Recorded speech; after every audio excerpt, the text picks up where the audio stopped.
Matemáticas a tu alcance.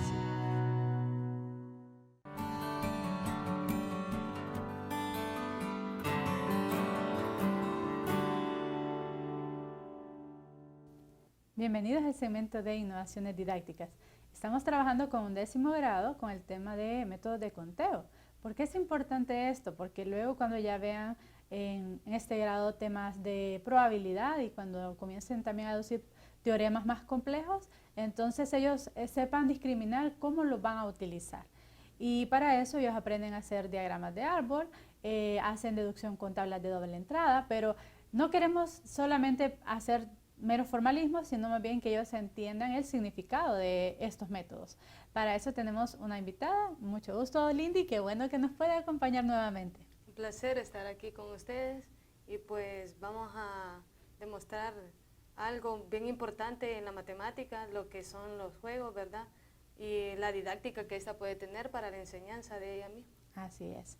Y bueno, usted habla con propiedad porque ya pasó por varios espacios en su formación inicial como estudiante y ya pues tiene un recorrido, ya también ha visto la parte didáctica de las matemáticas y el efecto que causan los juegos, ¿verdad? De hecho, usted diseñó un juego que por cierto hace poco he visto cómo en las ferias didácticas ha sido muy popular, así que seguro que también se siente muy orgullosa de su creación.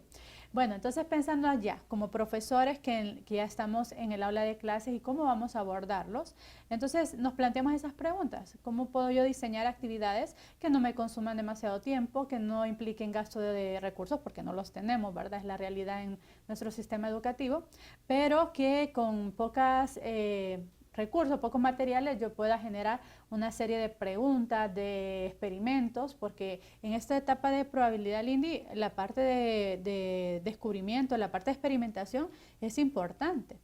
Entonces fíjese que como en internet realmente a veces uno no tiene que pensar que tiene que crear algo nuevo o algo desde cero, sino que encontramos recursos que ya están incluso probados por investigaciones. Y encontramos uno que se llama Probalandia. Entonces me gustaría que usted les comentara en casita cómo los podemos implementar, de qué se trata, ¿verdad? ¿Qué necesitamos para poder implementarlos? Ok, bueno, este es un juego didáctico, en este caso se le pide a los estudiantes de alguna sección de que identifiquen si algunos juegos que se presentan son justos o son injustos, para lo que ellos deberán analizarlos y deberán encontrar la probabilidad de esta también, para ver si son equitativos o no lo son. Entonces en eso consiste y es muy llamativo a los estudiantes porque pues ellos se dan cuenta de que si de casualidad juegan algún juego ellos de mesa o a veces si les gusta hacer apuestas o cosas así, entonces ahí está la matemática. Entonces se dan cuenta de estas situaciones ellos mismos. Tiene mucha razón, ¿verdad? Y por eso lastimosamente decimos que el bloque de estadística y probabilidad suele ser visto como que no tiene utilidad. En cambio, nosotros utilizamos la probabilidad para decisiones incluso muy sencillas en nuestra vida cotidiana, ¿verdad? Haciendo uso de conceptos que nosotros vemos en clase, pero que lastimosamente no exploramos lo suficiente para darles herramientas no solo en matemáticas, sino para su vida. Entonces vamos a mostrar ya, porque tenemos poco tiempo, un poco las propuestas que se mencionan en esta investigación. Entonces para eso, bueno, vamos a trabajar con los dados. Ya sabemos que los dados, las monedas, ¿verdad? Las cartas son como los recursos necesarios para abordar estos temas de probabilidad. Entonces tenemos dos tipos de dados. Un dado es el dado tradicional numérico, ¿verdad? Con los valores de 1 al 6.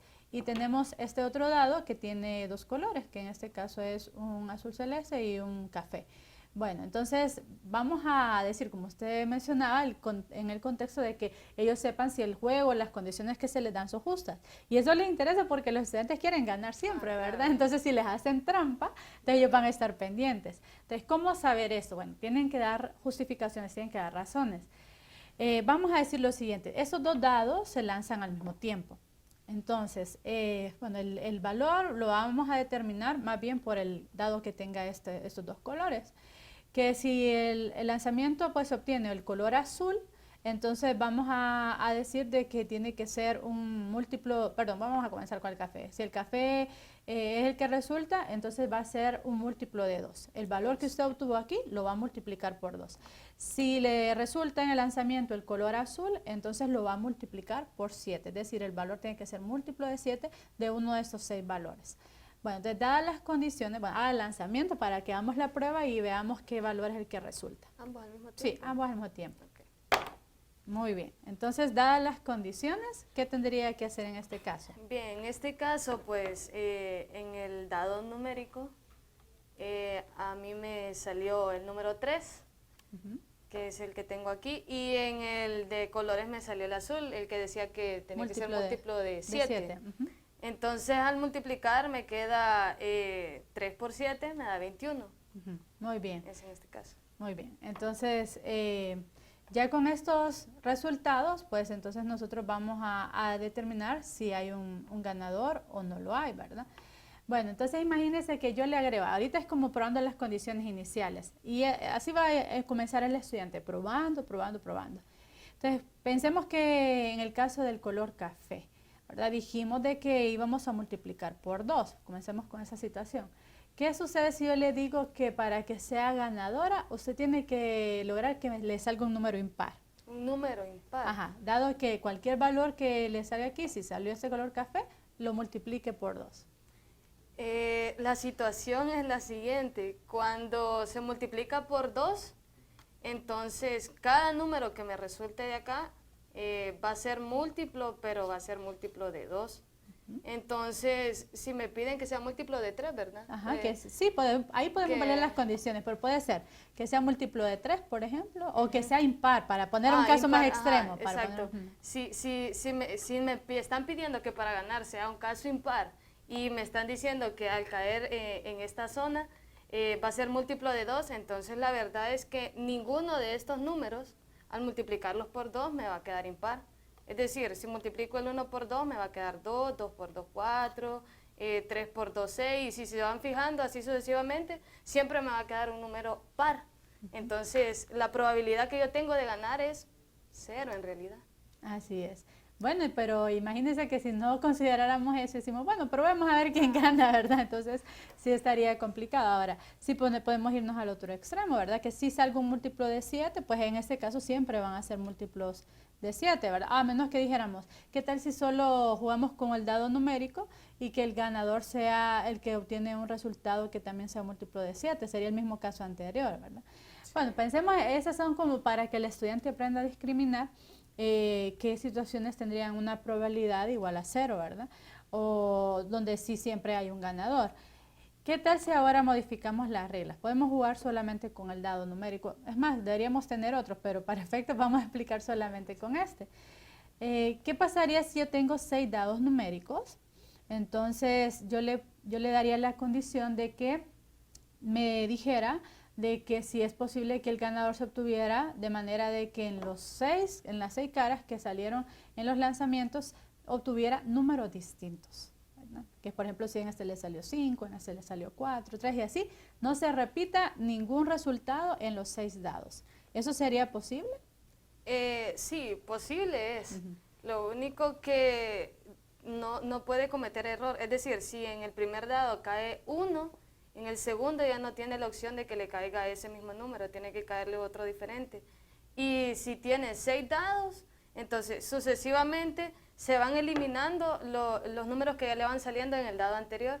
Entonces la probabilidad es bastante baja en realidad de que le caiga de los 6 dados, que todos los números sean diferentes, porque solo tiene 6 caras también. Muy bien, o sea que ahí la probabilidad no es 0, pero si nos ponemos así de que es justo, pues no está como 50% y 50%.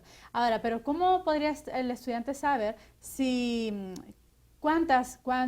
haciendo el conteo, ¿verdad? ¿Cuántos casos tendría de que si fueran favorables? Entonces, ellos ya conocen algunas estrategias. ¿Qué se le ocurriría, por ejemplo, a un estudiante de un 10º grado? Bueno, ellos ya conocen lo que es el diagrama de árbol. Entonces, ellos podrían empezar a hacer cada uno de estos diagramas para poder analizar cuántas veces le va a salir dichos números. Y bueno, voy a hacer un ejemplo aquí. Sí. para que lo pueda verificar. Por ejemplo, el estudiante diría en el dado 1 cuáles son las posibilidades que tiene él de que le caiga. ¿Qué posibilidades tiene? Bueno, tiene la posibilidad de que le caiga el 1, el 2, el 3, el 4, el 5 y el 6. Entonces eso lo va a escribir él. Tiene estas 6 posibilidades. Ok, ya, si le cae el número 1, entonces las siguientes posibilidades que va a tener en el dado 2 va a ser el 1 ya no lo va a contar, porque ya lo tiene en el dado 1, va a contar el 2, el 3, el 4, el 5, el 6, así en este caso que estábamos hablando de que tiene que ser diferente. En el tercer dado entonces se va generalizando un poco más, ya que si en el dado 1 cayó 1, en el dado 2, por ejemplo, agarramos el 2, entonces vamos quitando este diagrama de árbol. Ya en el tercero solo tendría las opciones de que le cayera el 3, el 4, el 5 y el 6. Y así sucesivamente él tiene que ir analizando qué opciones ya se le van eliminando y cuáles son las que eso le van a ya quedar. está como descartando, ¿verdad? Pero también podría ser el caso de que él vea, bueno, de estos, hacerlo completo y ver cuántos me salieron favorables, ¿verdad? Sería también la otra opción. Pero con esto, entonces, lo que queremos decir, Lindy, es que los estudiantes sean capaces de hacer conexiones entre lo que ellos ya saben de la clase y cómo aplicarlos a su favor para buscar estrategias, ¿verdad? Como en este caso dijimos que eso en el contexto del juego, que les permitan ganar, ¿verdad? O les permitan saber si les están haciendo justicia o no.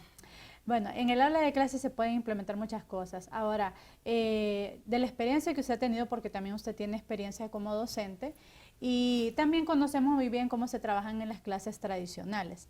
Entonces, me gustaría que a partir de su experiencia haga una valoración en general. En relación a la didáctica que puede haber en la matemática, pues la verdad es que cuando uno da una clase a algún estudiante y solo se la da de una forma tradicional, el estudiante pierde en realidad como las ganas de aprender de esta clase, la ve como aburrida y no sabe dónde aplicarlo o no sabe dónde puede divertirse con esto o para qué le puede servir. Ya cuando nosotros utilizamos juegos didácticos, entonces los estudiantes ya lo ven más llamativo, les llama la atención, también se dan cuenta a dónde lo pueden utilizar y todo esto atrae al estudiante y así también al mismo tiempo hace de que él pueda aprender de una forma más fácil, porque le llama la atención, porque le gusta, porque sabe dónde aplicarlo. Entonces esto ayuda bastante al estudiante en realidad. Una clase, bueno, para mí en lo particular, si una clase no tiene algo que le llame la atención al estudiante, entonces en realidad como docentes estamos haciendo muy poco. Estamos solamente dando lo que se presenta en un libro de texto y en realidad lo que tenemos que hacer nosotros como maestros de matemáticas es llamar la atención del estudiante. Sí, y vaya que sí lo necesitamos, ¿verdad? Porque ya existe una cierta predisposición. Y con esto no queremos dar la falsa idea de que siempre vamos a estar haciendo juegos, ¿verdad? No. Pero existen ciertos momentos en ciertas clases donde pues sí se puede aplicar. Y ya es una propuesta que nosotros solo los invitamos a que prueben, ¿verdad? Porque quizás nosotros decimos, pero ya con el tiempo hasta para el profesor se hace menos tedioso estar repitiendo siempre las mismas actividades. Qué bueno volver a tenerle, Lindy, le agradecemos el poder compartir y a ustedes también que nos ven desde su casita en este segmento que llamamos Innovaciones Didácticas.